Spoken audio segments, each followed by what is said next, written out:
Hello, everyone. Why don't we come down if you can? It's a smaller group. We're doing a bit of a Q&A, so if you feel comfortable to come down a little bit closer, please feel free.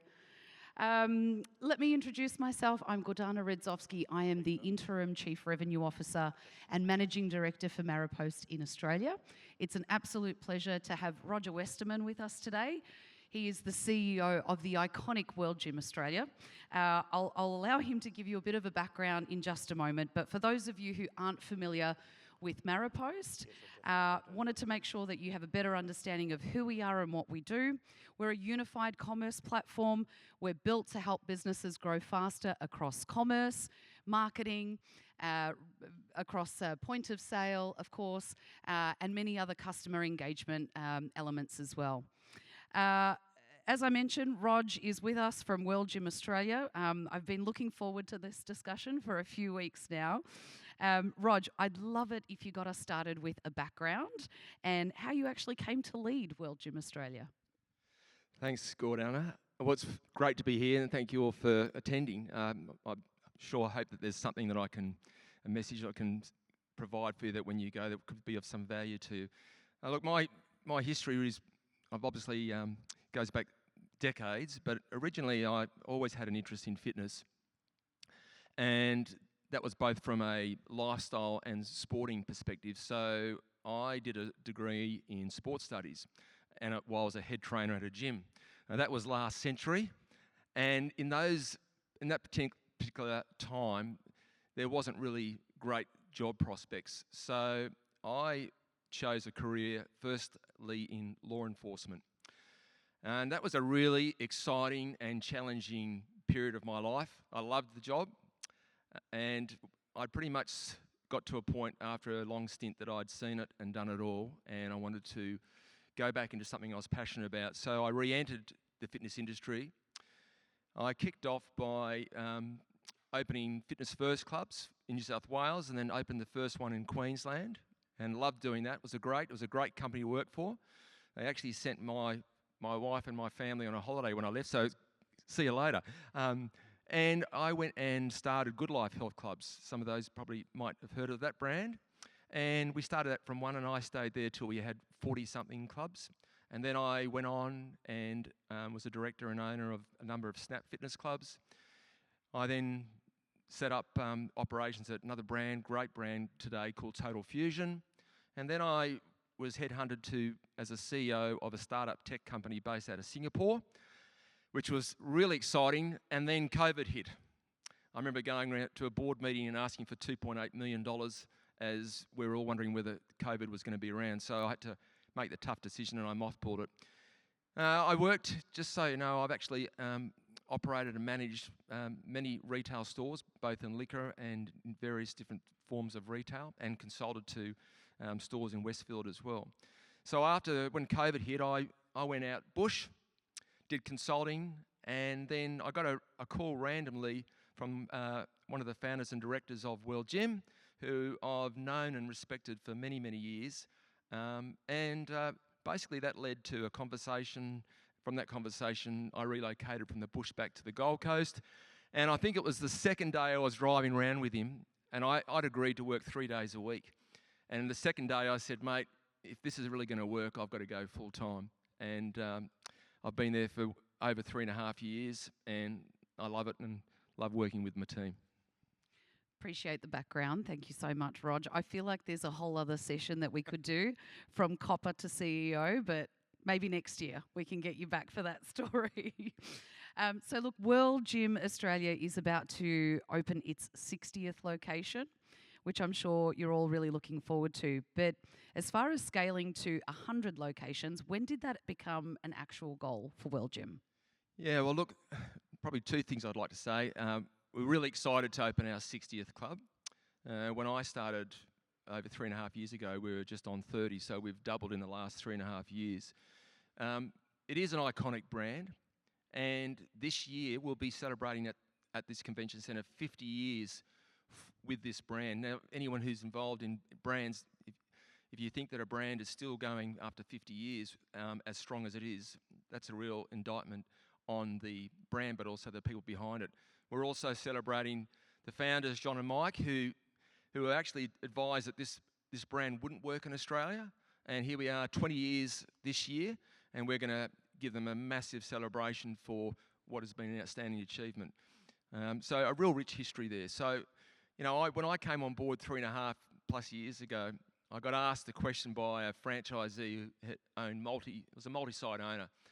And I know it was a loaded question. He sort of said to me, well, how many clubs do you think you're going to aim for? What's the goal? And I said to him, and I was, I like to under-promise and over-deliver. And I said, I think realistically, based on my experience, what I can see with the potential of this business, that we could be heading towards 80 in the next 3 years. Well, we're about to open our 60th at Castle Hill. It's an amazing achievement, and we will be well and truly heading to past 70 by the end of this year on our way towards 80. That's incredible. Congratulations. Round of applause. I think that's a massive achievement. There has no doubt been several milestones along the way. Has there been an inflection point or perhaps another period throughout the last 3 years for you that really helped to accelerate your growth? What were those points? Yeah, look, I'll sort of come to those. So I actually thought about that when you asked me that question. There was a few things that come to mind. I think it's interesting to note, when you think about the scale of this business and the brands that I've worked for before, this is a business that's turning over $200 million a year. We're at a retail fest, and we're doing over 35 million in retail merchandise per year.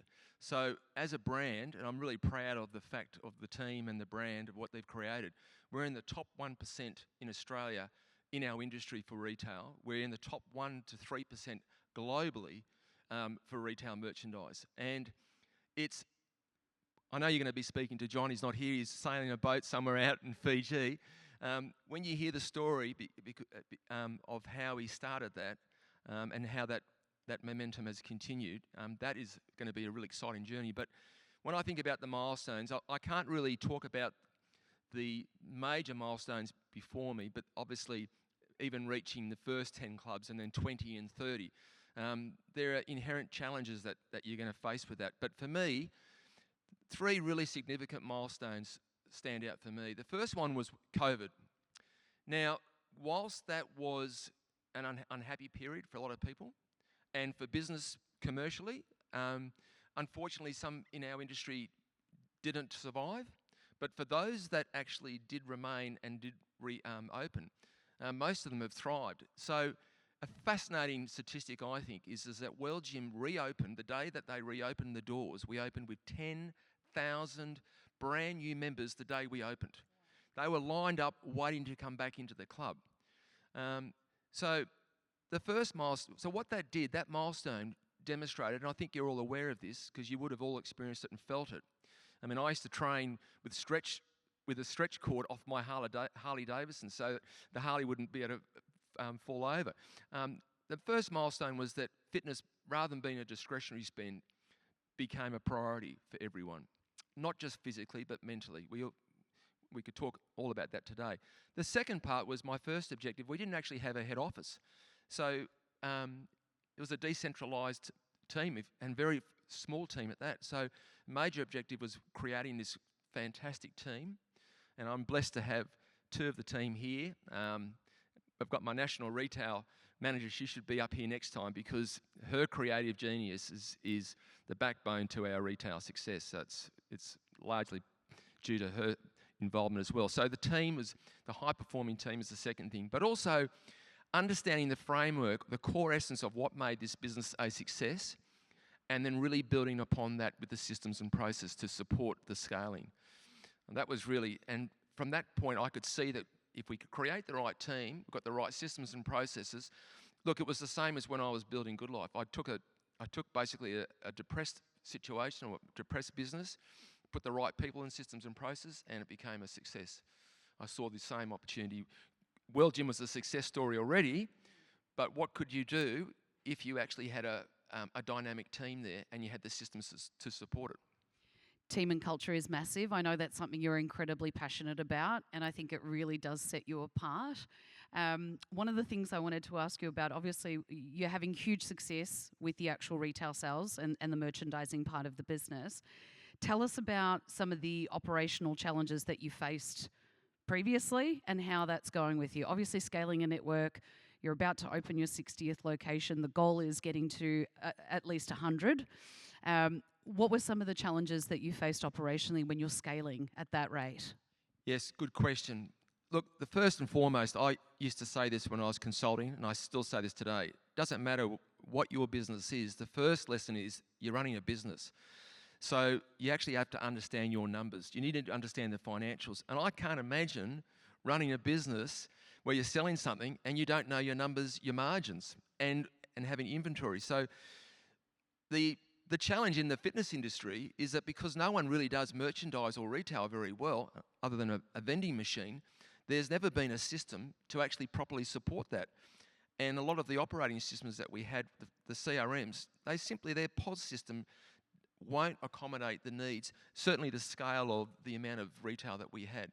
So there was huge challenges, and we couldn't make that big leap of faith and go and place the orders because, of course, the obvious thing is, you all know this, you've got shrinkage, wastage, out-of-date stock, and really, you're trying to work out if the margin's going to make it work.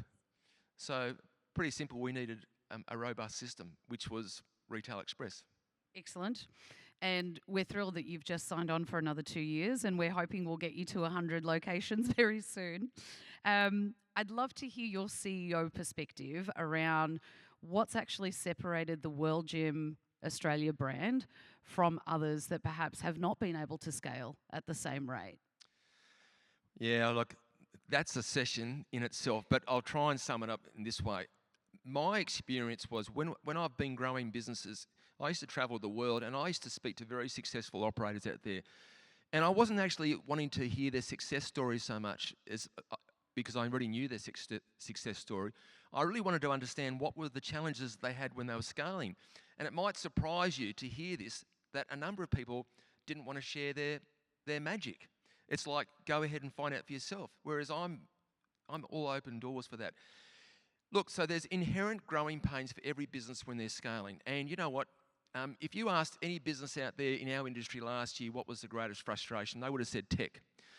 The topic on everyone's conversation is about AI, and we've embraced AI, and although it's not the silver bullet for us, but generally the inherent growing issues are resources are stretched, or you haven't got the right people, you haven't got the right technology, or it's not dynamic enough for you.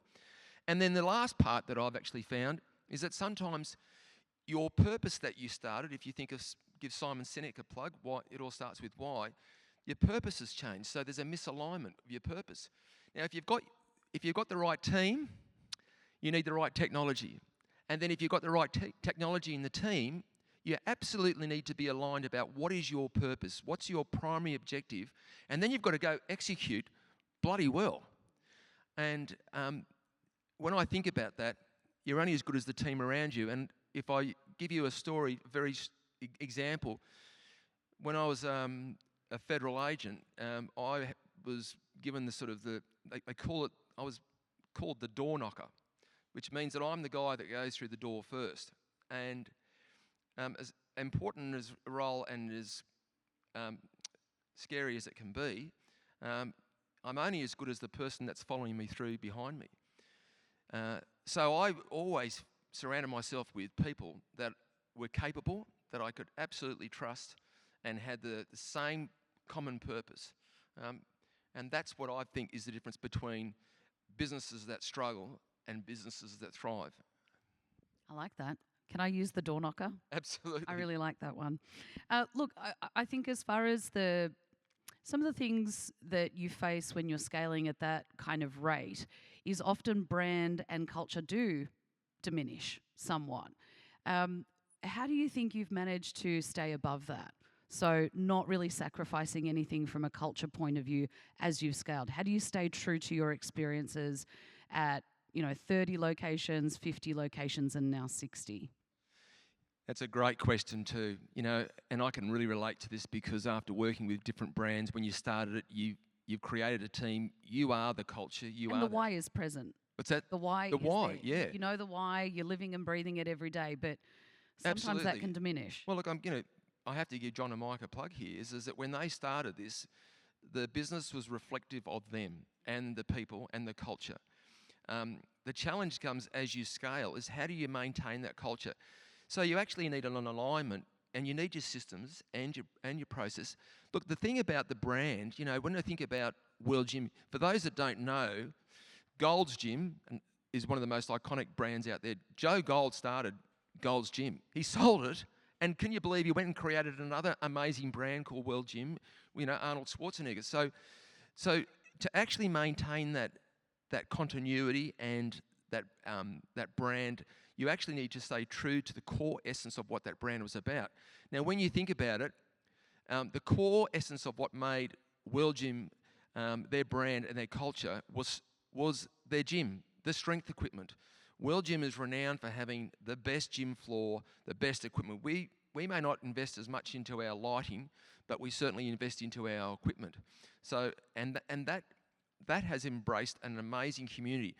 Now, we're talking in retail, but one of the bigger factors for our brand is our community, our member engagement. And it sounds like I'm bragging on behalf of the brand, but after working with so many different brands and knowing what you can do your research, we've got member engagements which go between 60 to 80%. That means that, believe it or not, with a business that's got, say, over 4,000 members, 80% of the people are going there every week. Now, I've worked in some brands where people are quite happy if you're just paying your money and you don't turn up as long as you get your money. So to maintain your brand and culture, you've got to stay true to the essence. So strength was the main core essence of World Gym 50 years ago. And guess what? They're now saying on TV and radio, guess what? The most important thing for your longevity is what? Strength training. And so here we are 50 years later, we're still on point. Excellent. How are we going for time? We're doing all right? Great. I know that we've talked about scaling to 100 locations. Tell us about some of the other milestones on the roadmap. What else are you looking to tick off along the way to 100 locations? What are some of the goals? Well, I think we've just put out for the first time, we've just released, we've pretty much grown organically. And that means that I did stand up 3.5 years ago at one of the franchise events, and I said, I don't want more franchisees. I just want those people that are in this room to have more clubs. And one of the guys grabbed me by the shoulders, which is a mistake, but he said, I want 10 more clubs. Now, that guy is now well and truly on his way. He's going to he will have 10 clubs probably in the next couple of years' time. So we've just for the first time put a video out where we're opening up to the broader community to, if you want to become a franchisee. So we'll absolutely, we've got over 25 clubs signed off, ready to go, and which is a significant investment when you think about that. So the target of 85 is well and truly in our sights. The target of 100 really relies upon us maintaining our systems and process and also being able to scale up a team. When you think about whether you open another 10 shops or another 10 clubs, people just think, well, whatever resources I've got, I just basically have to double that. My experience is that's not the case. And, you've all probably attended a meeting or spoke to someone about AI today. As I said, we're very much a people business. So very much our members and our engagement is dependent upon that engagement.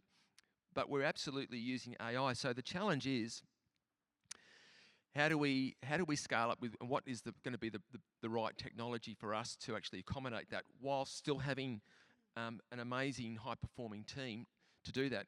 Our retail, while we actually are really excited about what we're performing in that level, the average person that goes to our club, it's a bit like going to a service station. In Australia at least, and overseas you have to pay before you just drive off some places. But in Australia, you still have to pay for your fuel and go in. And they always ask, would you like two with that? Or, they're doing an upsell. Our average spend, that's why our engagement's so good, is can vary between $2 and in one club it can be as high as $10 per visit, which is extraordinary if you think that you had somewhere between 500 to 1,000 visits per day. So to wrap that up for you, we see enormous potential in our retail. We see enormous potential in our online capability, and the business, the opportunity for us to grow nationally.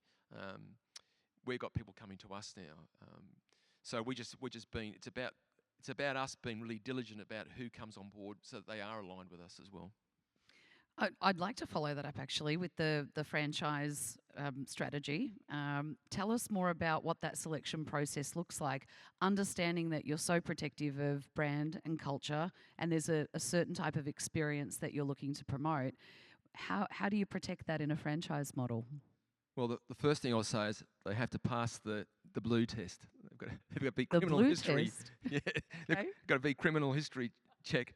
No, look, you actually, you want people. Let's be completely honest here.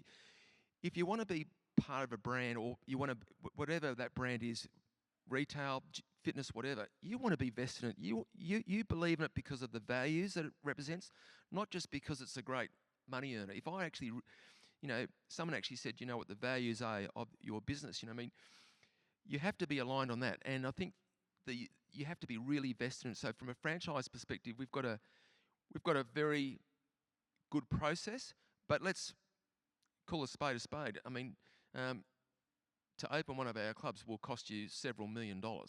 So that's going to knock out a lot of people straight away. So there's a considerable investment, but there's an amazing opportunity for your return on your investment as well. Excellent. I'd love to talk more about, from a technology point of view, obviously you're working with Retail Express and have done so for a really long time. One of the pieces that I wanted to talk to you was on inventory management specifically. You're moving a lot of merchandise now in retail. From a stock management and inventory control point of view, what are some of the things that have been instrumental in allowing you to scale, look at variety, and also the depth of the product ranges that you're working through? You've got your social team, you've got your in-house team. How do you make decisions around doing that in real time in different locations? Oh, probably that person sitting up there in the stand would. Look, we have so many different lines of products. Obviously, in our clothing lines, we have our legacy, and we've got some dynamic ranges that come out as well, we've got some really great creative genius behind that as well. The inventory, the margins are critical. We have a number of people. Every single week we've got different suppliers that are approaching us, but we're also got to maintain the quality, the margin, and at the moment we're all going through the issues where we're getting quotes for shipping going up by 10%, everything. So having the inventory and having understanding our stock is really critical, because look, there's a lot of brands out there that when they get to a certain point, if they haven't sold it, they basically it's a write-off as well. So the actual margins and the way that we actually have all those different SKUs, when you could actually potentially have multiple suppliers for the same product. So and how do you ensure that you don't get duplication? How do you ensure that you get continuity across the whole franchise, so that one's not charging more than the other and everything? So that's what Retail Express does for us. It really is so comprehensive in the sense of it maintains the integrity, but it also allows us to do forecasting, and we're able to do not just historical but also future forecasting based on the turnover we've got. 35 million this year, no pressure.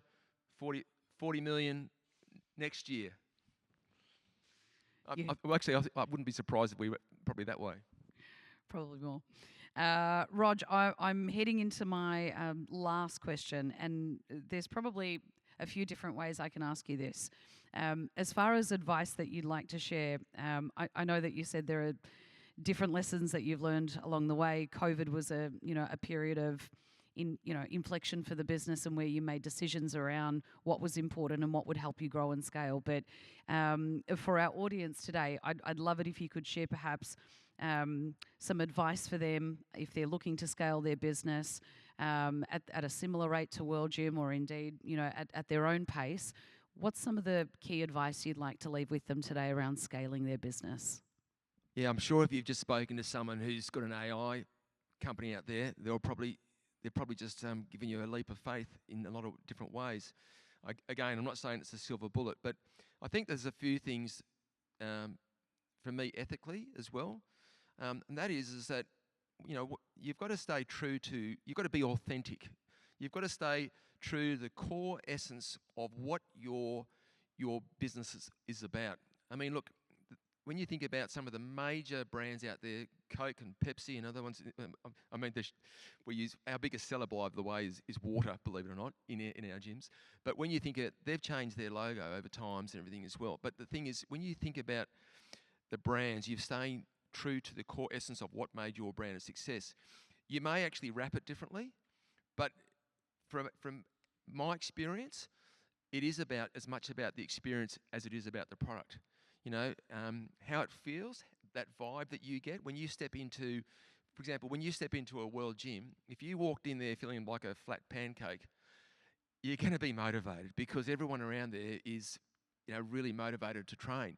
So it's the vibe as well. So stay true to the core essence of what your brand is. Yes, you've got to be agile. Yes, you've got to be able to pivot if necessary. But here we are, as I said before, 50 years ago, we started out as strength as the core essence of the brand. 50 years later, we're celebrating today in 2026, from 1976, strength is our core essence. We've got people out there, my good buddy has one of the most successful premium clubs in Australia, and he's doing incredibly well. We're not competing in that space, but we've got our own space, and we're staying true to what we do, just as he does, and we will continue to do that. Will we use technology? Yes. Will we up-spec? Yes. But essentially, we still maintain the essence of those parameters of what's made a success. And I think that's the core thing for me. I think people actually, my experience is, I can tell when someone's not telling me the truth, and I think you can too. I think you can tell when someone's not really authentic and engaged with your product culturally, and in terms of the service delivery. So be authentic. I love it. Rog, they're all the questions that I had for you. I'm going to be a little bit spontaneous here and say if there's any questions from the crowd and the audience, would you be open to answering a few? Absolutely. Okay. I'm going to throw it to the audience. Does anyone have a question for Rog while he's here? No? We're all good? Okay. I think we can leave it there. Okay, Gordy. Thank you very much for being here, Rog. Thanks, guys, for coming to the session. Please thank Roger Westerman for being here. Thank you very much.